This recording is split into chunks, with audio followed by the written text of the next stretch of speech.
C'est à l'espace Redley du Bas de la Rivière que s'est déroulée la formation SST, sauveteur secouriste du travail, pour les agents du Conseil général. Cette formation initiale prépare le sauveteur secouriste du travail à intervenir rapidement et efficacement lors d'une situation d'accident du travail dans l'établissement. Son but, acquérir les connaissances pour apporter les premiers soins et les conduites à tenir en attendant l'arrivée des secours. Alors, dans cette formation-là, qu'est-ce qu'on apprend à nos collègues? De faire la protection, déjà soi-même, comment écarter les badauds, comment examiner la victime pour savoir qu'est-ce qui se passe, donner le message d'alerte, à qui on va appeler, le 15, le 17, le 18 ou bien le 112, et aussi apprendre aux collègues comment arrêter un saignement. Et quand je parle de saignement, il y a le saignement qui commence au niveau de la tête jusqu'aux pieds. La tête, la bouche, le nez, l'oreille, thorax, l'abdomen, membre inférieur, membre supérieur, sectionnement d'un membre. Après le saignement, nos collègues doivent apprendre en cas d'étouffement, parce qu'on mange dans le service, dans la cantine, en cas d'étouffement d'un adulte, d'un nourrisson, d'un enfant, comment faire pour désobstruer la voie.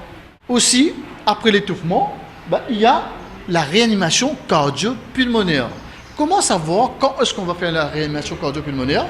Tout simplement quand on a fait l'examen de la victime et qu'à la fin, je détecte que la personne est inconsciente mais qui ne respire pas. Là, je dois avertir tout de suite le 15. Après le 15, on va commencer à faire le manœuvre, masser, souffler pour réanimer la personne jusqu'à que le secours arrive. On va apprendre aux collègues aussi les signes, comment reconnaître quelqu'un qui se plaint d'un malaise. Parce que c'est très important le malaise, on ne plaisante pas là-dessus. Il y a des signes pour nous, à notre niveau, pâleur, sueur, agitation, anomalie de la parole, difficulté à parler, la personne a froid, paralysie d'un côté, douleur au thorax, ça serre, ça fait très mal, douleur à l'abdomen. Pour nous, à notre niveau, c'est un type de malaise. Alors, il faut savoir dans quelles conditions qu'on met la personne, soit en position semi-assise, soit allongée, mais aussi, on va lui poser des questions. Voilà un petit peu ce qu'on fait dans cette formation sauveteur secours du travail. C'est une formation pratique. De commencement jusqu'à la fin, il y a beaucoup de pratiques. Protection, examiner, secourir, faire alerter le plus rapide possible. Voilà ce qu'on doit faire. Une formation jugée utile et nécessaire par les participants. Un enseignement précieux en cas d'accident au travail, mais également dans la vie de tous les jours. Cette formation est très importante au milieu de notre collectivité, que ce soit public ou au niveau du travail.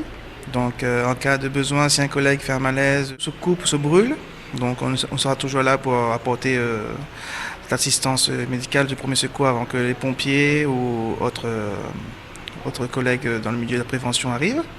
Donc c'est une formation très importante qui est pour moi très bénéfique aussi de mon côté, que ce soit dans le public ou au sein de ma famille. Donc à la nécessité, s'il y a un problème, donc je serai là pour porter premier secours en attendant que les pompiers arrivent ou autres. Cette formation est utile autant professionnellement que personnellement, parce que en tant qu'animateur, je fréquente souvent un public, que ce soit d'adultes, seniors, enfants. J'ai des activités au quotidien avec eux, donc si jamais il arrive un pépin, au moins moi je sais faire les gestes de premier secours. Après personnellement, forcément dans la vie de tous les jours, si tout le monde a une famille, il peut arriver n'importe quoi, à n'importe quel moment. Donc c'est déjà bien de savoir ces gestes-là sans s'affoler. Et en attendant l'arrivée des secours. La validation de la formation est faite après une évaluation continue des stagiaires. Un certificat SST leur est ensuite délivré.